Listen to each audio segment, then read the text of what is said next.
I remember the exact moment I met Ethan.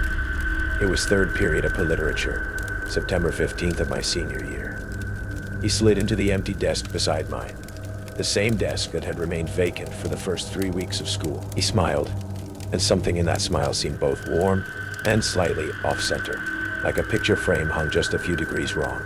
"I'm Ethan," he said, extending his hand. "Just transferred from Westlake." His hand was cool and dry when I shook it, his grip lingering a beat too long. "Mia," I replied, retrieving my fingers. "Welcome to Pinecrest High." I didn't think much of it then. New students weren't uncommon in our growing suburban Maryland town. He seemed normal enough. Tall with sandy brown hair that fell across his forehead, green-gray eyes that caught the light in a way that made them look almost translucent. He wore ordinary clothes, jeans, plain t-shirts, a blue hoodie that appeared in most of my memories of him. We became friends easily enough. He was smart, offering insights during class discussions that made even our jaded literature teacher, Miss Harmon, raise her eyebrows in approval. He laughed at my jokes, recommended obscure indie bands that no one else at Pinecrest had heard of, and never joined in when other students mocked my thrift store wardrobe or the fact that I spent lunch periods in the library. The first incident happened 3 weeks after we met. I worked Thursday evenings at Cornerstone Books, a small independent bookstore 20 minutes from school, in a neighborhood where no one from Pinecrest ever ventured. I hadn't mentioned this job to anyone at school.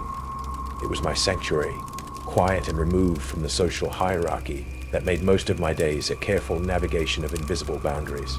The bell above the door chimed at 7:43 p.m. I looked up from restocking the poetry section to see Ethan standing there, snowflakes melting in his hair, that blue hoodie darkened with moisture around the shoulders. "Ethan?" My voice carried through the empty store. "What are you doing here?" His smile widened slightly. "I was in the neighborhood. Thought I'd stop by." "How did you know I worked here?" The question emerged before I could think better of it. Something flickered across his face, a momentary mask slip revealing. "What? Amusement? Calculation?" It disappeared so quickly I thought I'd imagined it. "You mentioned it in class, remember? When Ms. Harmon was talking about part-time jobs." I hadn't. I was certain of it, but I nodded anyway, a cold feeling settling at the base of my spine. He browsed for 40 minutes, occasionally reading passages aloud from books he pulled from shelves. When he finally left, he purchased nothing but placed a small origami crane made from receipt paper on the counter. "See you tomorrow, Mia," he said softly. I found myself checking over my shoulder the entire drive home. That night, I couldn't sleep. Every creak in our old house made me sit upright, heart pounding. I checked my phone repeatedly, certain it would light up with a message from him. When I finally drifted off around 4 a.m., I dreamed of origami cranes circling my head, their paper wings rustling like whispers. The second incident was my Sunday volunteer shift at St. Mark's Church food pantry. My family wasn't particularly religious, but community service hours looked good on college applications.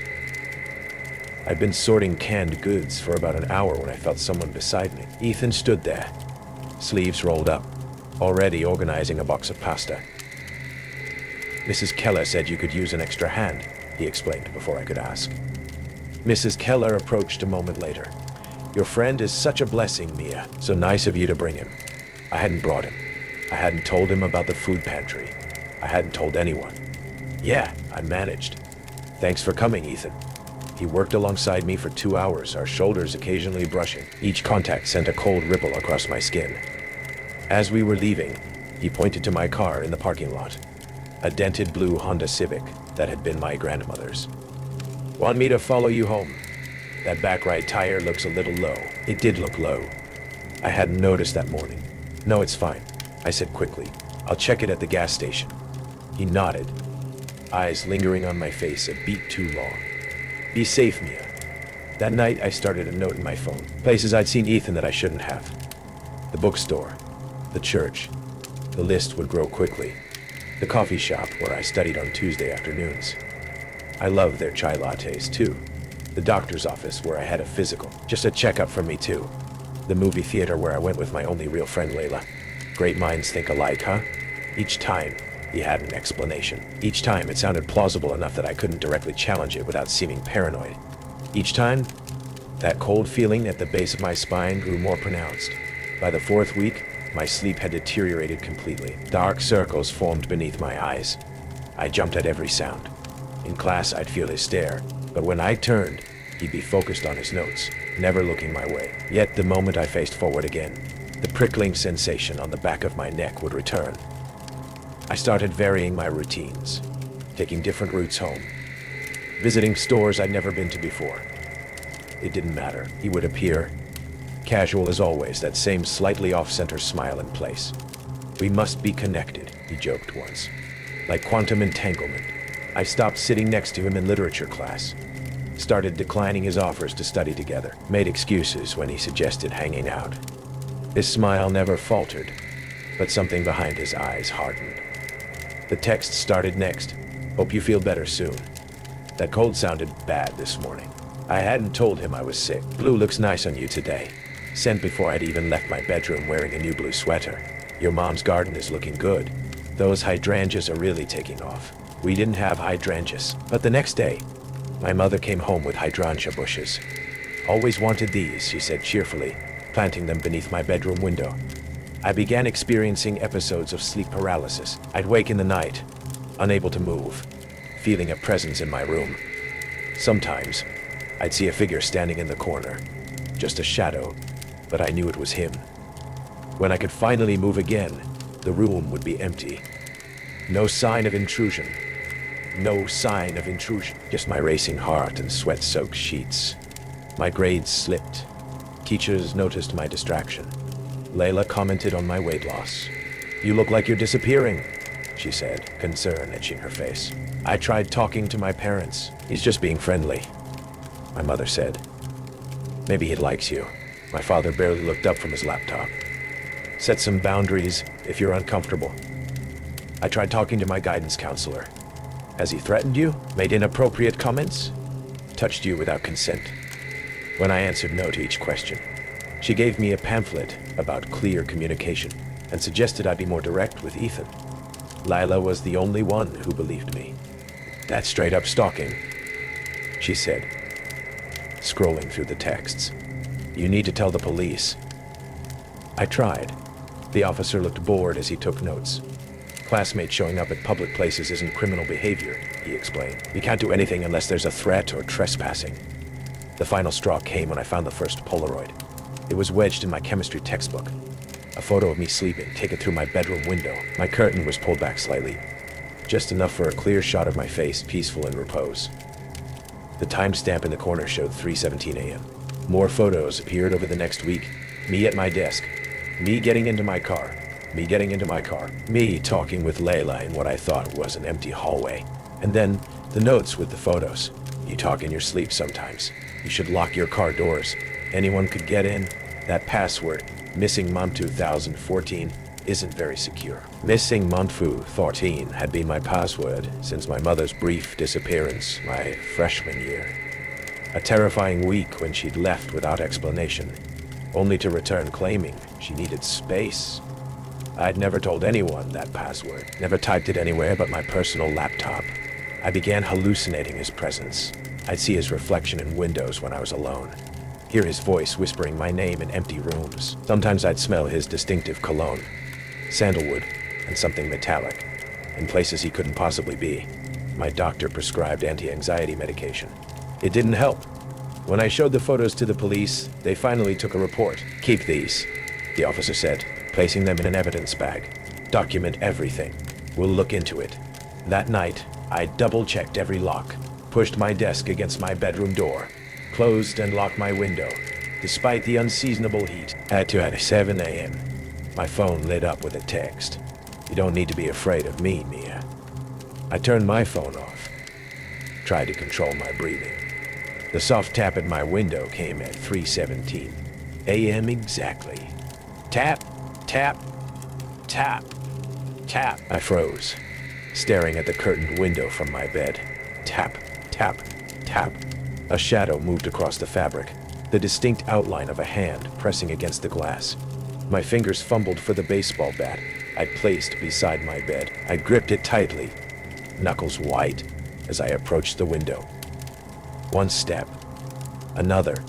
The curtain moved slightly with the breeze from my ceiling fan, creating a rippling effect that made the shadow hand seem to wave. In one motion, I yanked the curtain aside, Bat raised. Nothing. Just darkness and the distant glow of streetlights. The hydrangeas below swayed gently in the night breeze. I was about to step back when I noticed it. A small origami crane made from what looked like photo paper, balanced perfectly on the windowsill outside. I opened the window just enough to retrieve it, hands shaking. When I unfolded it, I found a photo of myself, standing at the window, holding a baseball bat, taken seconds ago. I screamed then, a primal, desperate sound that brought my parents running. When they burst through my barricaded door, I was still screaming, the photo clutched in my trembling hands. The police searched our property, the surrounding area. Found nothing. No footprints. No evidence anyone had been there. The officer suggested the photo might be an old one. My mind playing tricks in my panic state. But I knew better. 2 days later, Ethan didn't come to school. Or the next day. Or the day after that. Transferred again, Miss Harmon announced when someone asked.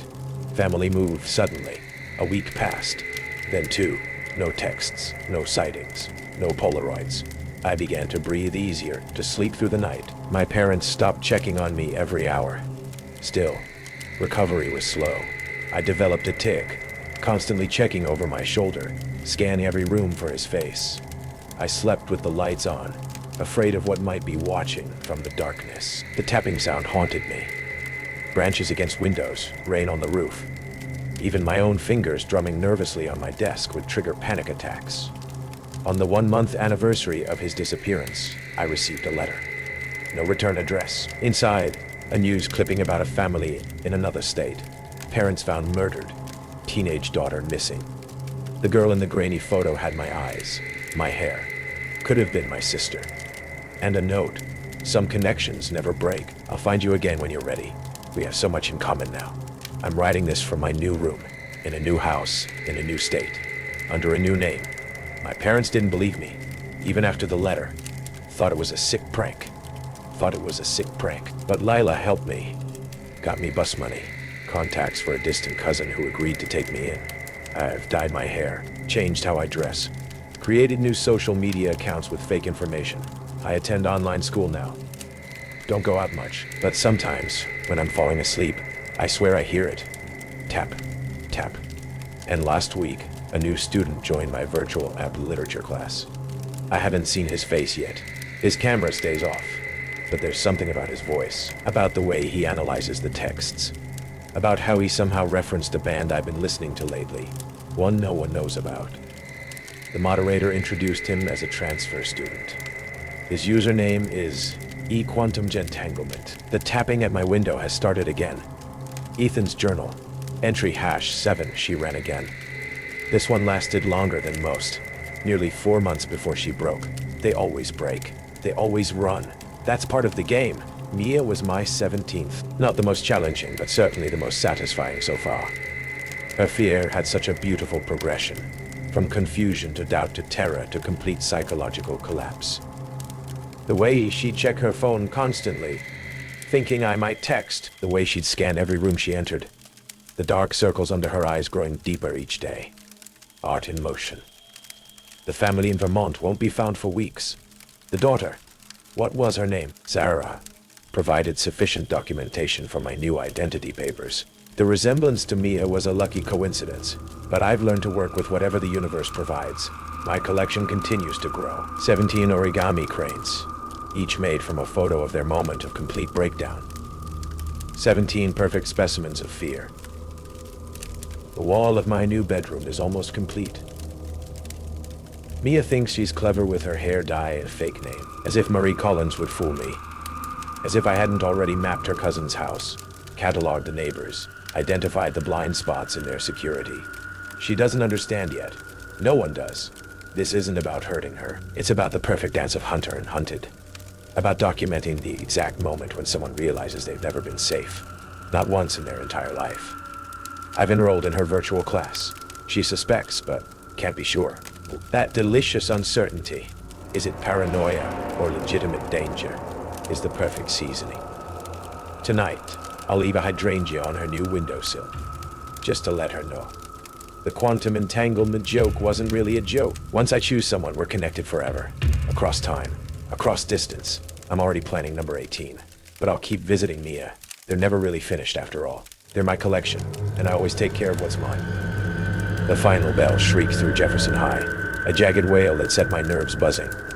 I shoved my books into my locker, the metal clanging shut, and turned to bolt. That's when I nearly plowed into her. She staggered back, dark hair spilling like ink over her shoulders. "Sorry," her voice chimed, bright but sharp, like glass tapping glass. "No problem," I said, forcing a smile. She had that new girl shine, eyes wide, soaking in the hallway chaos. "I'm Mia," she said, hand shooting out. Her grip clamped tight, almost bruising. "Emily," I replied. "Just moved in." "Yeah, Dad's job keeps us bouncing." She shrugged, but her eyes flicked to my neck. "That necklace, it's stunning." I touched the silver pendant Jake gave me. "A little moon charm. Thanks. From my boyfriend."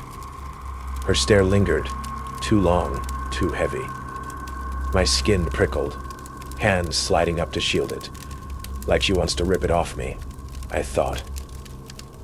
Then shook it off. "Cool," she said, lips curling. Something in her gaze didn't blink.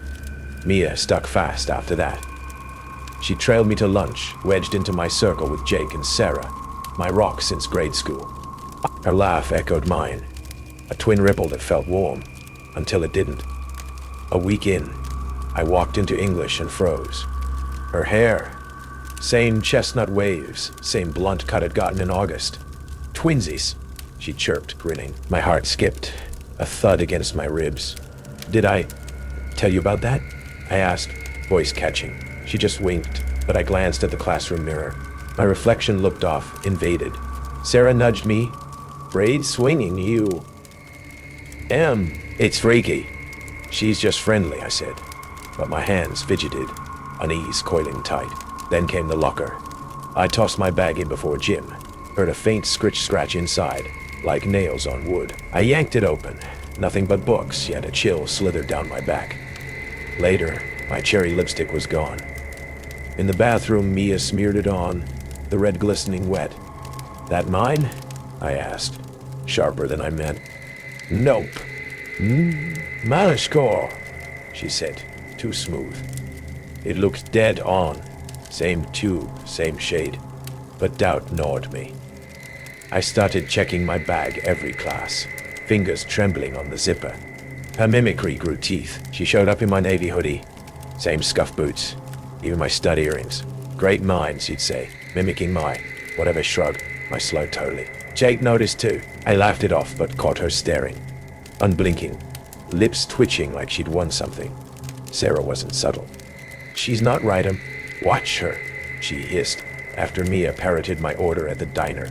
"Coffee, black, no sugar." My stomach twisted, coffee turning bitter on my tongue. One night, alone in my room, a thud echoed from the attic. Slow, heavy, like a dropped boot.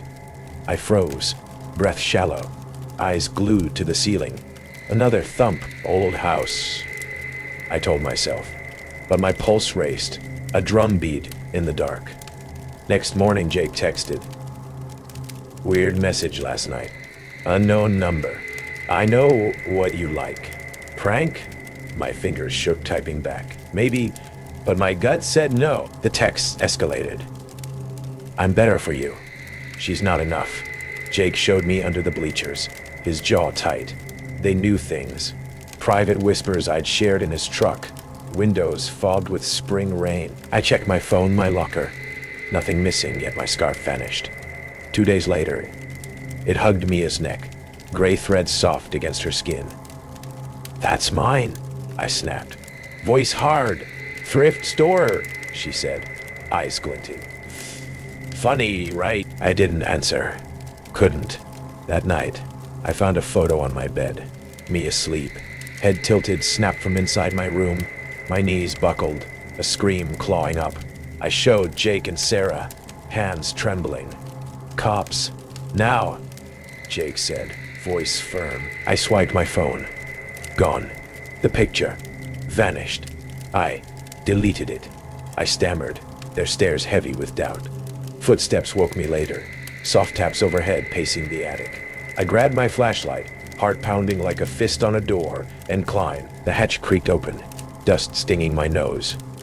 A sleeping bag slumped in the corner, my candy wrapper glinting beside it. Yesterday's trash. My breath snagged. Someone was here. Jake called, voice tight. New text. I'm the real one now. What's happening? I confronted Mia the next day, luring her to my room. Why are you doing this? I demanded, watching her eyes dart. Dresser, closet, mine. You're imagining things, she said, stepping close.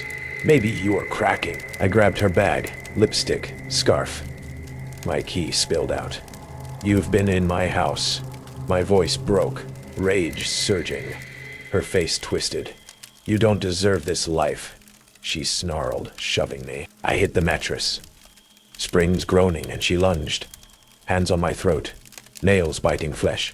You're her now, don't fight it, she hissed, voice raw, desperate. I clawed at her wrists, vision blurring until Jake and Sarah burst in, ripping her off. She screamed, a wild, guttural wail, as they held her down. The cops found her journal, my signature scrawled endlessly. My secrets inked out, a torn page. They took my twin, my half. But I'll make her again. Mia, name unknown. Had a past. Stalking, theft, girls missing. She lived in my attic, plotting to erase me, to wear my skin. She broke free from custody days later. Gone. I moved. New city, blonde hair. Every lock tripled. A package came last week. No sender. A photo. Me at the grocery store. Unaware. Taken yesterday. Her handwriting scratched. You'll always be your shadow. Jake gets text. Miss me. And I jump at every creak. Every dark-haired silhouette. Last night my trash can rattled outside. I peeked. A candy wrapper. Mine from breakfast. Sat on the lid. Folded neat. She's close. I feel it. A weight I can't shake. A twin I never asked for. The search for my brother ended 3 weeks after it began, but the questions never stopped. The investigation files describe Kyle as missing, presumed deceased, a clinical phrase that fails to capture what happened on that mountain. The GPS data tells one story, Marcus tells another. Both can't be true. I've returned to the trail 7 times since Kyle disappeared, looking for something, anything, that might explain how a seasoned hiker with a military background and wilderness survival training could simply vanish on a well-mapped route in the Colorado Rockies. Each time, I find myself staring at the altitude line where trees give way to stone and sky, wondering which version of that day is real, the one Marcus recounted with unwavering certainty, or the one silently recorded by satellites tracking my brother's final hours. Kyle had moved to Denver 6 months after his divorce, seeking distance from the life he'd built in Boston. At 34, he was starting over. New job in environmental engineering. New apartment overlooking the city. New hobby in the hiking groups he joined to meet people. Colorado's different, he told me during one of our weekly calls. People here actually mean it when they say they want to connect. That's how he met Marcus Adler. The Mountain Mates app showed they had similar paces, preferred similar trail difficulties, and both hiked weekdays when the popular routes were less crowded. Their first group hike led to coffee afterward, which led to planning a more challenging trek to Powell Peak. Just the two of them. Kyle sent me photos. Marcus giving a thumbs up beside a trail marker, both of them at a vista point, overlooking an emerald green valley. Marcus looked unremarkable. Mid-30s, athletic build, close-cropped beard, the kind of bland handsomeness that doesn't stick in memory. In every image, they stood with a careful foot of space between them. He's an interesting guy, Kyle said when I asked about his new friend. Used to work in pharmaceutical research. Knows all these random facts about plant toxicology. Keeps to himself but opens up on the trail. When Kyle mentioned they were planning a third hike together, this time a 2-day trek requiring overnight camping, I felt an inexplicable unease.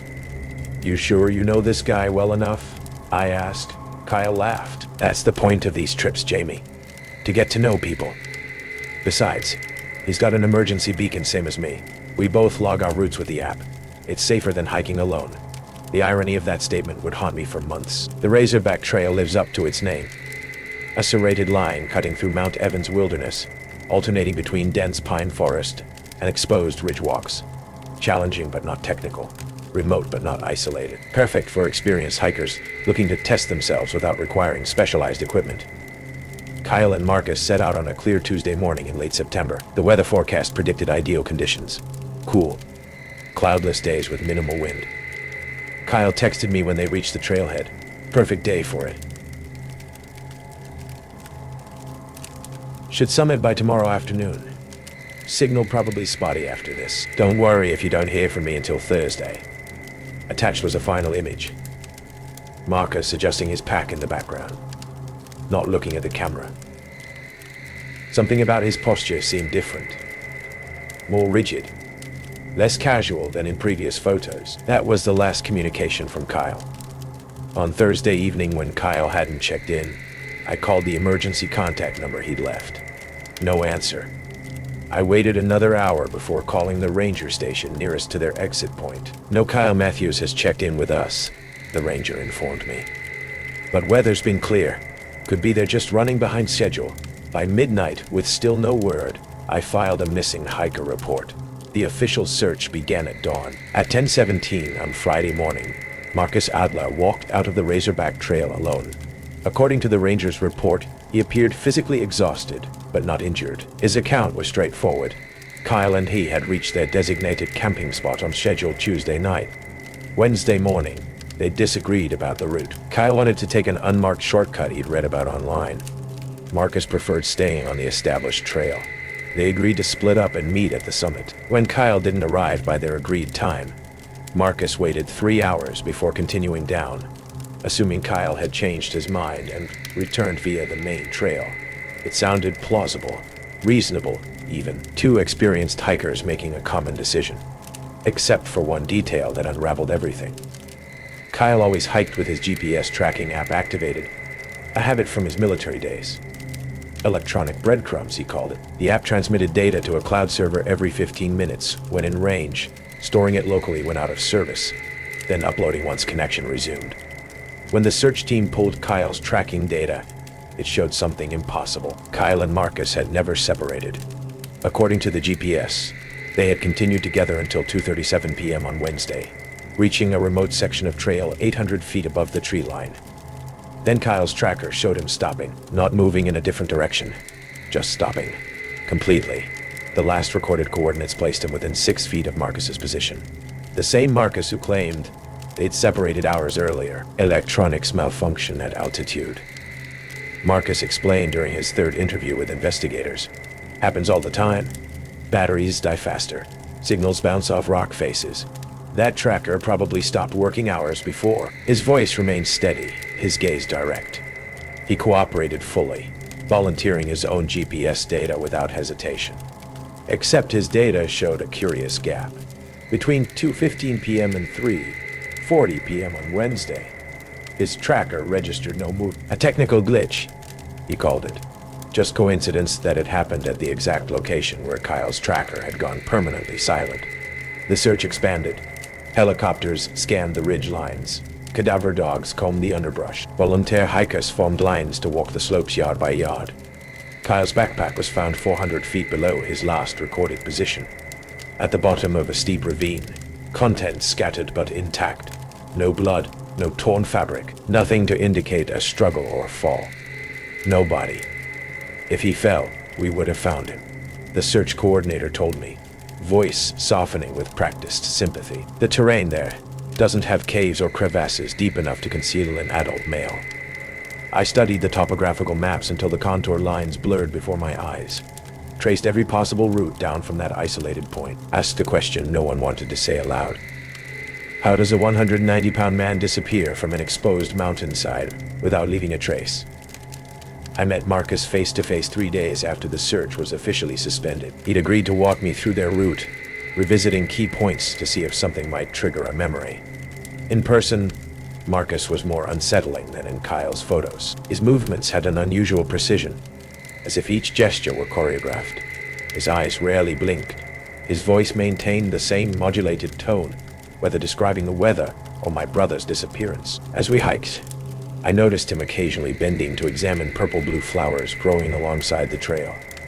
His fingers would linger on the stems, testing their elasticity with a scientist's care. Interesting vegetation here, I said, watching his reaction closely. Something flickered in his eyes, a momentary enthusiasm he quickly suppressed. Aconitum alpinum altitudinis, he replied, then caught himself. Alpine monkshood, fascinating adaptation to the altitude. You know a lot about plants? Basic knowledge. Most hikers should learn local flora. Kyle mentioned you worked in pharmaceutical research. His pace slowed imperceptibly. Did he? Yes, briefly. What kind of research? Neuromuscular compounds. Nothing interesting. His tone remained casual, but his posture had stiffened. We continued climbing. The trail narrowed as we approached the tree line. Kyle was excited about that shortcut, he repeated, eyes fixed on the distant peaks as we hiked. Said it would save us 2 hours. I told him it wasn't on any official maps, but he insisted. That doesn't sound like Kyle, I said, watching his face. He was meticulous about routes. Never deviated from plans. Something flickered across Marcus's expression. Too quick to identify. People are different on the trail than in their regular lives. You'd be surprised. Like how you're different from Martin Ackerman, I asked, the question escaping before I could reconsider. He stumbled slightly. The first uncoordinated movement I'd seen from him. His head turned toward me with mechanical precision. I don't know who that is. You have the same face. Different name. Different name. The trail had narrowed to a 3-foot ledge. A steep drop on one side. Marcus stopped walking. Wind whistled through the rocks, creating an eerie, hollow moan. You should be careful with accusations, he said softly. Especially in dangerous places. I just want to know what happened to my brother. Some questions are better left unasked. His gaze drifted to the ravine beside us. Nature has ways of keeping balance, of eliminating intrusions. We continued in tense silence until reaching the coordinates where Kyle's tracker had stopped transmitting. A flat section of trail bordered by waist-high boulders on one side and a steep drop on the other. Marcus pointed to a faint path veering east. That's where he went. The shortcut. I pulled out my phone, opened the tracking app showing Kyle's recorded route. The GPS shows he went this way with you. I pointed straight ahead on the main trail. Marcus's shoulders tensed slightly. Like I said, those things malfunction. Both devices. At exactly the same point, the wind picked up, whipping dust into tiny cyclones at our feet. Marcus stared at me with an expression I couldn't read. What are you suggesting? I'm not suggesting anything, I said carefully. I'm just trying to understand what happened to my brother. He nodded slowly, then bent to retie his bootlace. When he straightened, something had changed in his demeanor. A subtle shift. Like a mask adjusting. Look there, he said suddenly, pointing to a cluster of small purple-blue flowers growing from a crevice. Aconitum novum. Quite rare, only grows above 11,000 feet. The plants looked like ordinary monkshood, except for an unusual blue-black center. They're beautiful, I said neutrally. They're remarkable. His voice had changed, taking on a professor's enthusiasm. The altitude affects their chemistry. The standard monkshood contains aconitin, causes numbness, paralysis in high doses. But these, he reached toward them almost lovingly. These have evolved something unique, a compound that acts directly on the human nervous system, paralyzes within seconds of skin contact. No known antidote. The clinical precision in his voice sent ice through my veins. How do you know that? I asked quietly. His smile was terrifying in its sincerity. Because I've documented every effect, measured every reaction, timed how long it takes for the paralysis to reach the diaphragm. Is that what happened to Kyle? And the others? He blinked, momentarily surprised. Others? The missing hikers, over the past 3 years. Ah. My research subjects. He nodded, as if acknowledging respected colleagues. Each contributed valuable data. Your brother especially. His military physiology offered unique resistance patterns. 17 minutes and 42 seconds before complete respiratory paralysis. A record. The casual way he described my brother's death made my vision narrow. I fought to keep my expression neutral. Why? What's the purpose? Purpose. He seemed genuinely confused by the question. Knowledge is its own purpose. These compounds could revolutionize anesthesia, or create untraceable weapons, or simply help us understand the boundaries of human endurance. He took a step toward me. Your brother had the right physiological profile, strong cardiovascular system, excellent lung capacity, military training that taught breath control under stress. Perfect for measuring the compound's effects. And me? I asked, taking a small step backward. His eyes assessed me clinically. Siblings often share relevant physiological traits. Your cardiovascular capacity appears similar to Kyle's. You could help confirm my findings. Where is Kyle's body? Where all the subjects are, properly preserved and catalogued. He gestured to the ravine. There's a natural cave system below. Temperature stays at a constant 34 degrees Fahrenheit. Perfect for tissue preservation. We stood facing each other on that narrow trail, the vast emptiness of the ravine yawning beside us. His hand dipped casually into his pocket. Would you like to see my research notes? I have documented everything meticulously. After our hike, which I ended abruptly, claiming altitude sickness, I did what I should have done immediately. Research beyond the cursory background. Check the authorities had performed. Martin Ackerman's digital footprint revealed a brilliant but troubled researcher.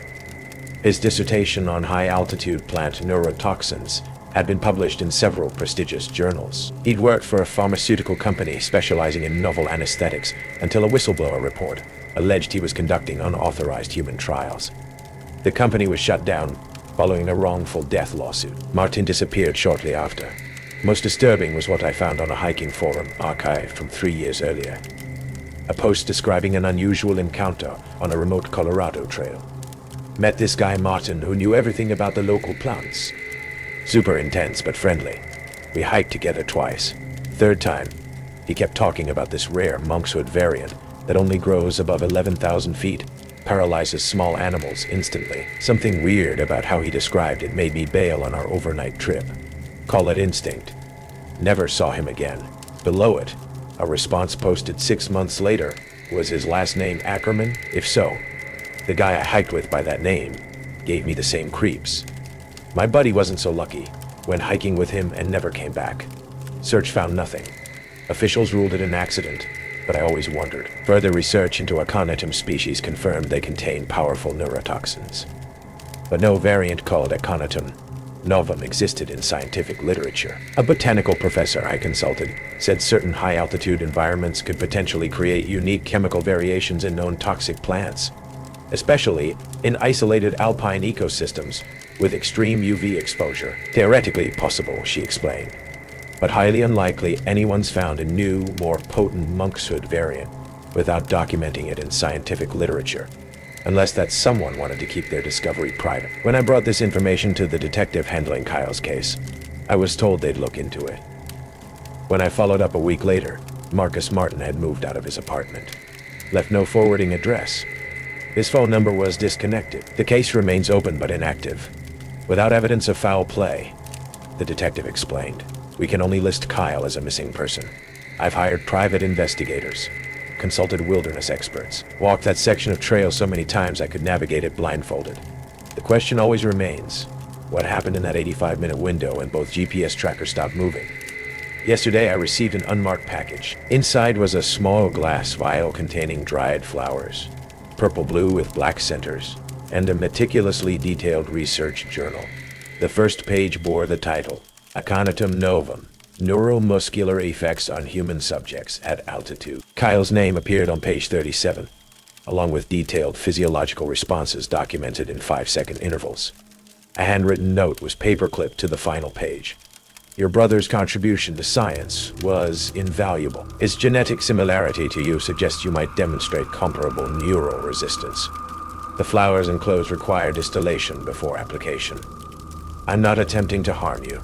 Rather, I'm inviting you to understand my work. If intellectual curiosity runs in your family, as I suspect it does, you'll find me at the coordinates enclosed. Bring this journal. The scientific community isn't ready for my research, but you might be. The altitude line between knowledge and ignorance is thinner than most realize. Between ethical and necessary, thinner still. Below this was a hand-drawn map, marking a remote section of trail I've never explored, with an X labeled Research Station Alpha.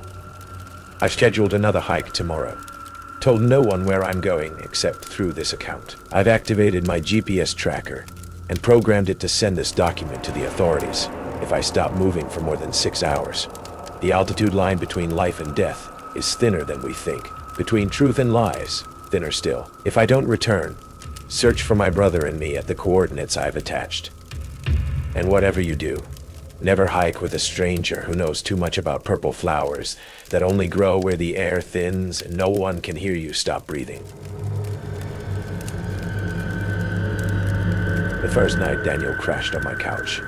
I thought nothing of it. Just another friend between apartments, between jobs, between lives. We'd known each other since college, or so I thought. Just for the weekend, he'd said when he showed up Friday evening, a single backpack slung over his shoulder. Just until I find a new place. His smile was easy, disarming, the kind of smile that made people want to help him. I didn't know then that some smiles are carefully constructed masks. My apartment was small, a typical Lincoln Park studio with more character than comfort. Exposed brick, hardwood floors that creaked with every step. Daniel moved through the space with an unsettling familiarity, as if he'd memorized every inch before ever stepping inside. "You've redecorated since your freshman year," he said casually, running his fingers along a bookshelf. "The blue throw pillow is new." I froze. I'd never mentioned my college apartment to him. "How did you—" "Oh, just a guess," he said quickly, that practiced smile returning. "Looks like something you'd choose." The first night, I barely noticed anything unusual. Exhausted from a week of client meetings, I fell asleep quickly. Daniel was watching some documentary on my laptop when I went to bed, the soft blue glow of the screen casting shadows across the living room. The second night was different. I woke around 3:17 a.m., a time that would become significant later. Something had disturbed my sleep. A sound? A movement? The apartment was silent except for the distant hum of city traffic. And there he was.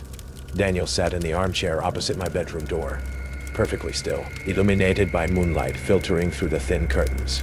Fully dressed, watching the door with an intensity that made my skin crawl. "Daniel," I mumbled. "You okay?" He didn't move, didn't acknowledge me, just continued staring at the closed bedroom door. When I found my old college yearbook that morning, a page was marked. A group photo from a campus event. Daniel was in the background, someone I should have recognized, but didn't. Watching me even then, I began asking questions. Casual at first. About his job, his family, his past. His answers were perfect. Too perfect. Rehearsed with a precision that felt like a performance. "I work in data analysis," he'd say. Moved around a lot. But when I tried to verify, things didn't add up. No social media presence beyond a minimal LinkedIn profile. No tagged photos, no clear history. The night before he was supposed to leave, I found something in his backpack while he was in the shower. A folder filled with photographs. My photographs. Not just recent ones. Photos from years ago. From my college graduation. From a trip to Colorado I'd taken 5 years earlier. Photos I didn't remember being taken. Photos of me sleeping. Meticulously organized. Dated. Annotated. Beneath the photos, a document caught my eye. A birth certificate. Not Daniel's. Mine. But something was wrong. The name was different. Sarah Elizabeth Brennan. My middle name. But a different last name. Handwritten notice in the margin. Subject relocated 2014. Genetic match. 87.3% observation protocol. Phase 3, when Daniel emerged from the shower, I confronted him. "Who are you?" I demanded. His smile never changed. "I told you. A friend just passing through." But his eyes, they were different now, calculating. "Cold. You look just like her," he said softly, almost exactly. "Like who?" A pause, too long. "Your mother," he finally said. "The one who disappeared. The one who disappeared." I remembered then. The story my parents told me. How my mother vanished when I was 3. How they never found her. How I'd grown up with a hole in my history. What do you know about my mother? Daniel's smile widened. Everything. That night, I didn't sleep.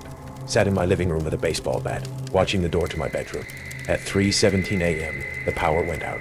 Complete darkness. No streetlights, no electronic devices, nothing. I heard his footsteps. Slow, deliberate. I heard his footsteps. Slow, approaching my chair. Some people, he whispered, need someone to watch over them, to keep them safe. I swung the bat blindly, connected with something that didn't feel entirely human. A sound between a laugh and a scream. Then silence. When the power came back on seconds later, Daniel was gone. His backpack, his few belongings, everything. The police found nothing. No record of him entering or leaving the building. No trace of DNA. Weeks turned into months. I changed apartments, changed jobs, moved cities. But the documents haunted me. That birth certificate, those photographs, the notes about genetic match and observation protocol. 6 months later, a package arrived. No return address. Inside, a USB drive, a single video file, an interview room, a woman who looked exactly like me, older, scared. I never wanted to leave, she was saying to someone off camera. They told me it was for her protection, that they would watch over her. The camera panned, revealed a man in a lab coat. Familiar, so familiar. Daniel, but not Daniel. A name tag. Dr. Marcus Brennan, Genetic Research Division. The video cut to static. My phone rang immediately after. Unknown number. She's safe, a voice said. Daniel's voice. We're always watching. The line went dead. I look over my shoulder now. Always. Because safe is a relative term, and some watchers never truly leave. The first time I met Jason Reed, I felt something off, though I couldn't place it then. He stood outside the auto shop, offering me a steaming cup of coffee, smiling warmly beneath messy dark hair. But his smile never quite reached his eyes. Those eyes, guarded, shifting subtly, made me uneasy from day one. He'd moved into River Falls quietly, renting a weathered house on the outskirts. In a town as small as ours, a newcomer was always cause for whispers. Jason deflected curiosity effortlessly, charming us with harmless jokes and stories of travel that felt rehearsed, like dialogue memorized from a script. Even as I laughed at his jokes, a quiet discomfort lingered beneath my skin. Weeks passed, and Jason blended easily into our crew at the auto repair shop. My coworkers liked him, inviting him for beers at O'Malley's, sharing weekend barbecues. Jason always came, listened more than he spoke, his expression pleasant yet distant, as if part of him was always somewhere else. But certain moments stood out, unsettling fragments I couldn't forget. The way his eyes flickered anxiously whenever police cars rolled slowly past our shop, or the nervous habit he had of glancing over his shoulder, like someone was always standing just out of sight. One late October night, we stayed late at the shop, repairing a stubborn engine. Jason worked quietly beside me, sleeves rolled up, his forearm revealing the faint edge of a jagged scar. It wasn't a mechanic's injury. Too clean, too deliberate. How'd you get that? I asked casually. He froze briefly, eyes darkening. After a tense pause, he murmured softly, "Some scars aren't worth talking about." He pulled down his sleeve, ending the conversation. But that moment stayed with me. The nagging feeling deepened into genuine suspicion, buried beneath uneasy silence. It all unraveled a week later, on a cold November evening. Heavy rain rattled the tin roof, creating a rhythm of relentless tapping. Jason seemed more withdrawn than usual, gaze vacant, haunted, as we gathered around the tiny TV in the break room, watching the local news drone softly in the background. My eyes kept drifting toward him. Then the anchor's voice sharpened suddenly. "Breaking tonight. Police are searching for 32-year-old Jason Reed, wanted for a triple homicide in Illinois." My stomach plunged. The image flashed across the screen. A grainy surveillance photo of Jason at a gas station counter. The calm, familiar smile. The guarded eyes. My coworkers turned slowly, faces paling, all eyes landing on Jason. He stared at the screen, paralyzed. "Jason?" I whispered hoarsely. A heartbeat passed. He bolted suddenly, sprinting toward the back door. Chaos erupted as voices shouted. Chairs fell. Tim grabbed his phone, frantically dialing 911. Instinct took over, and before I could think clearly, I chased after Jason into the icy rain. Outside, darkness swallowed me, my shoes slipping through thick mud. Jason raced toward the woods, jacket flapping, swallowed by the stormy shadows. Lightning cracked overhead, illuminating twisted trees reaching like skeletal hands. "Jason, stop!" I shouted desperately. He tripped and fell hard, tumbling into thick brush. Seizing the chance, I lunged, grabbing his shoulder. He spun violently, pinning me against a tree trunk, eyes wild with panic. "Listen to me," he hissed urgently, inches from my face, rain dripping down his chin. "They weren't innocent. Those people, they destroyed lives." "What are you talking about?" I gasped, pulse pounding in my ears. His grip softened slightly, pain filling his voice. "They hurt people, children. I found pictures, horrible things. No one believed me. I couldn't let them get away with it." I stared at him, shock mixing with fear. "You should go on to the police." He laughed bitterly, voice shaking with despair. "Who do you think they were? Teachers, respected neighbors? They were protected. They branded me crazy, turned everyone against me." His voice cracked, raw anguish bleeding through. I had to stop it. Behind us, sirens wailed, echoing through the trees, red and blue lights flashing between branches. Jason stepped back, panic returning. "I can't go back. They'll kill me. Jason, wait." But he was already running again, deeper into the tangled woods. I sprinted after him, heartbeat pounding in time with my frantic steps. Rain slashed against my skin. Branches clawed my face, blinding me momentarily. I stumbled, barely catching sight of him, weaving through trees like a hunted animal. Suddenly, the ground dropped away sharply. A steep ravine appeared through the gloom. I skidded, grabbing desperately onto tangled roots, barely avoiding a dangerous fall. Jason wasn't so lucky. His foot slipped, and he toppled downward, tumbling violently, landing in a heap at the ravine's muddy bottom. "Jason!" I shouted. No response. I scrambled down the slippery slope, adrenaline numbing the cold. Until I reached him, he lay motionless, breathing shallow, eyes glazed. "They'll bury it," he whispered weakly, as I crouched beside him. "Just like before. They'll call me a monster, and it'll happen again." The sirens grew closer, voices echoing through the woods. Jason closed his eyes tightly, defeat etched painfully across his features. The police arrived seconds later, shouting orders, flashlights slicing through the rain. They dragged Jason roughly upright, handcuffing him as he stared blankly ahead. One officer turned to me, rain dripping off his cap. "You all right?" I nodded silently, unable to tear my eyes from Jason's expression, a broken man staring into nothingness. Weeks after Jason was taken away, I couldn't sleep, his haunted words repeated in my mind relentlessly. Finally, driven by a nagging doubt, I began searching his past. At first, nothing, just media labels. Monster, fugitive killer. But deeper digging uncovered whispers buried beneath headlines. Rumors about respected teachers and local officials quietly resigning, moved around districts without explanation. Shadows of something dark, carefully hidden from the public eye. Then a letter arrived, no return address. Inside were photographs, grainy images of prominent faces smiling beside children who weren't smiling at all. Beneath them, a short note scrawled hastily in Jason's handwriting. "Now you see, they'll call me evil, but real evil wears a different face." I sat frozen, dread pooling like ice in my veins. Maybe Jason's horrific actions had been a twisted attempt at justice, a desperate act by a man who believed himself utterly alone. Outside my window, rain returned, drumming heavily, ceaselessly. Each drop seemed to whisper accusations of complicity, dark truths about trust and appearances. Until my ears rang painfully, I crumpled the note, hands trembling. Jason Wright was a murderer. But as I stared at the rain sliding down my window pane, I realized the true horror wasn't just what Jason had done, but what had driven him to do it, and the possibility that his twisted form of justice might have been the only justice River Falls would ever see. And now, I was burdened with a question that would never allow me peace. Who exactly had I trusted?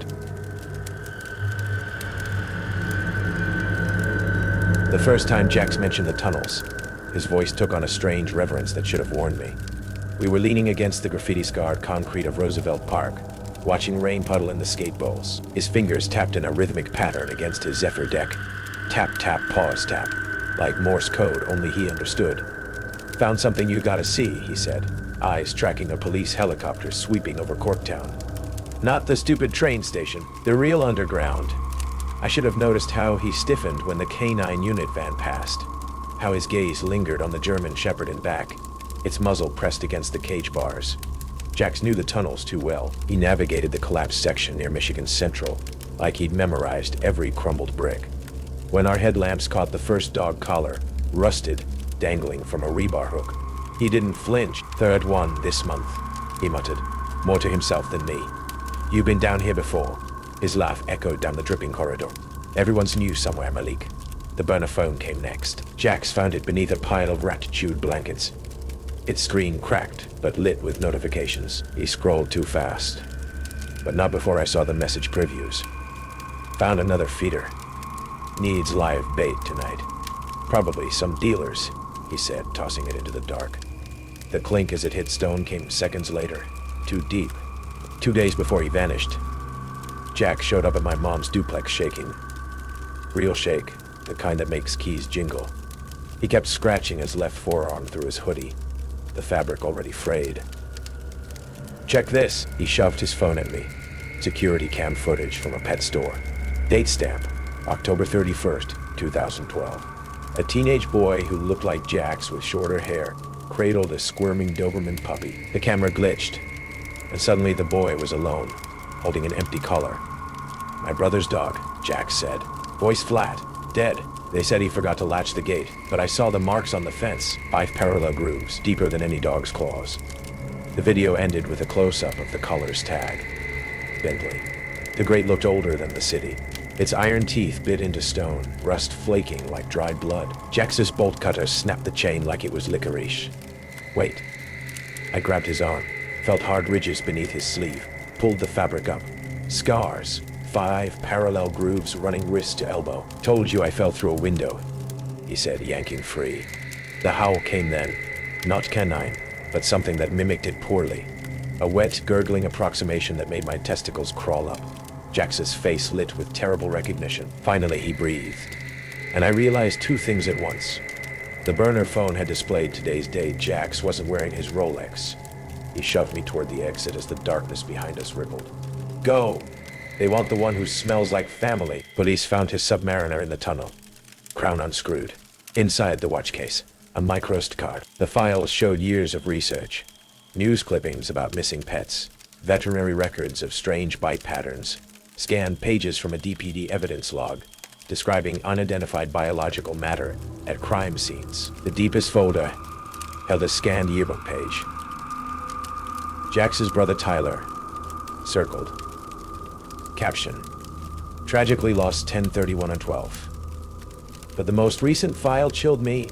A DNA report comparing my ancestry profile to subject B19. 63% match. The texts start every full moon. Same unknown number.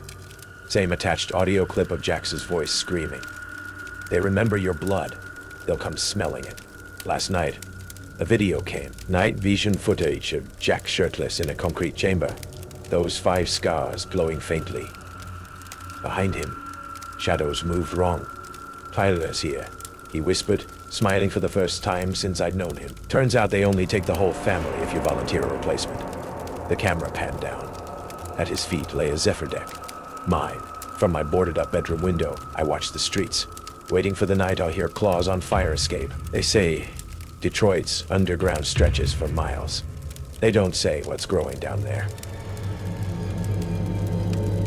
The first thing you notice about Jerome is how the town clings to the mountainside like it's afraid of falling off. Buildings stacked haphazardly, roads that twist back on themselves and everywhere, reminders of what was pulled from beneath. Copper that built America, and the mines that swallowed men whole. I'd moved to Arizona 3 months ago. running from a failed marriage and a life that had collapsed as suddenly as an unsupported tunnel. The town's precarious existence felt fitting, a place balanced between past and present, stability and ruin. That's where I met Wade. We crossed paths at the local historical society, where I'd been researching the area's mining history for a freelance article. He approached as I studied a faded photograph of miners, standing before a yawning black mouth in the mountainside. United Verde Extension, he said, pointing to the image. Most folks don't know there are dozens of unmarked shafts that never made it onto official maps. Something about Wade drew people in. An easy smile beneath calculating eyes, encyclopedic knowledge delivered with casual authority. He wore his 40-something years comfortably, sun-creased skin, and calloused hands speaking to a life spent outdoors. Our first few hikes were uneventful. Wad knew every trail, every overlook, every piece of mining equipment abandoned when the copper veins ran dry. He spoke of the mountains with possessive intimacy. People see these hills as dead, he told me once, running his hand along a rust-colored rock face. But they're just quiet, waiting. During these hikes, I noticed how Wade photographed certain locations, not scenic vistas, but unremarkable spots, drainage culverts, maintenance roads, abandoned structures. He'd check his phone frequently, comparing GPS coordinates with handwritten notes. When I asked about his sister one evening over beers, a casual mention he'd made during our second hike, his eyes changed. Something feral flickered behind them. Emily was 22, he said, studying geology at Now. Came to Jerome for a weekend field trip in 2008. Never made it back to campus. He pulled out his wallet, extracting a worn photo of a smiling young woman with his same calculating eyes. Police said she probably left voluntarily. Adults can disappear if they want to, they told me. But Emily wouldn't. Not without her medication. The invitation came after our fourth hike. Ever been inside one of the old mines? He asked, squinting against the setting sun. Not the tourist ones. The real ones. I should have noticed how his eyes never quite matched his smile. The entrance was hidden behind a stand of mesquite trees. The warning sign so weathered its skull and crossbones had faded to ghostly outlines. Wade pushed aside a sheet of corrugated metal that had been carefully propped to look like part of the collapsed hillside. United Verde's forgotten stepchild, he said, his headlamp illuminating a narrow tunnel, disappearing into darkness, never officially recorded. Company wanted to avoid safety inspections. The air that rushed out carried the mineral breath of the mountain, damp stone, rusting metal, and something else, something sour like antiseptic mixed with decay. My headlamp caught the gleam of a railroad track, narrow gauge, its rails vanishing into the tunnel. Wade moved with practiced efficiency, testing the ceiling supports, checking for loose rocks. This is my 27th time down here, he said quietly. Every visit, something's changed. Something small. 50 yards in, the main shaft branched. The left passage had collapsed decades ago. I got us right, ducking beneath a timber support that groaned under the mountain's weight. Listen, he whispered, raising his hand. From somewhere deep in the mine came a mechanical hum, rhythmic, regular, like a generator or ventilation system. Modern equipment, Wade murmured. Installed sometime in 2007, based on the service dates I found. The tunnel widened into a chamber roughly the size of a small bedroom. My light swept across the space, catching on metal objects bolted to the rock walls. Restraints, 4 sets of industrial shackles, their chains bolted directly into the living rock. Not antiques. These were modern, surgical-grade stainless steel, the kind used in high-security medical facilities. Wade? My voice cracked. What is this? His headlamp beam remained fixed on the restraints. Part of it, he said simply. In the corner, a plastic milk crate filled with objects that didn't belong in a century-old mine. A stack of women's fashion magazines from 2007. A prescription bottle dated 27. A prescription bottle dated 2009. Clozapine prescribed to Emily Harmon. A plastic hairbrush with blonde strands still tangled in its bristles. Emily's brush, Wade said, his voice barely audible. Found it my first time here. It's what keeps me coming back. My stomach knotted as Wade approached the opposite wall, running his fingers along a series of marks gouged into the rock. Tally marks. Dozens of them. Hundreds. Upon closer inspection, they weren't random. They were organized in groups. with small initials beside each grouping. E.H. Emily Harmon, Wade pointed. S.G. Sarah Gleason, disappeared 2011. L.T. Lisa Torres, 2015. The pattern continued, 27 sets of initials. 27 missing persons. Nobody was looking for any more. A metal table stood against the back wall, its surface cleaned despite the dust covering everything else. Instruments arranged precisely. Scalpels, forceps, syringes. Beside it, a plastic cooler, modern blue, the kind you'd bring to a picnic. Wade lifted the lid. Inside, bottled water, protein bars, hand sanitizer, medical vials labeled with alphanumeric codes. Fresh. Someone's still using this place, I whispered. Wade nodded, closing the cooler.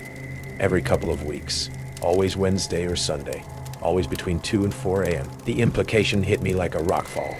We need to call the police. Already tried, he said, his voice unnervingly calm. 3 years ago. They searched but found nothing conclusive. Case number 47382. Detective Rivera, found dead 8 months later in a hiking accident near Cottonwood. I stared at him. You've known about this place for 3 years? In the harsh light of our headlamps, Wade's face transformed.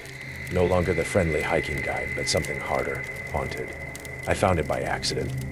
Been documenting since. Trying to understand what they're doing. I'd moved to a filing cabinet partially hidden behind a rock outcropping. He pulled out a manila folder, extracting a document with an unfamiliar logo. A stylized mountain peak with a small P embedded in the design. Prometheus Applied Research, he said. Private contractor. Works with military, pharmaceutical companies, behavioral science groups. This mine isn't just a hiding place. It's a laboratory. They're testing something, using people nobody will miss. A metallic scrape, echoed from deeper in the mine.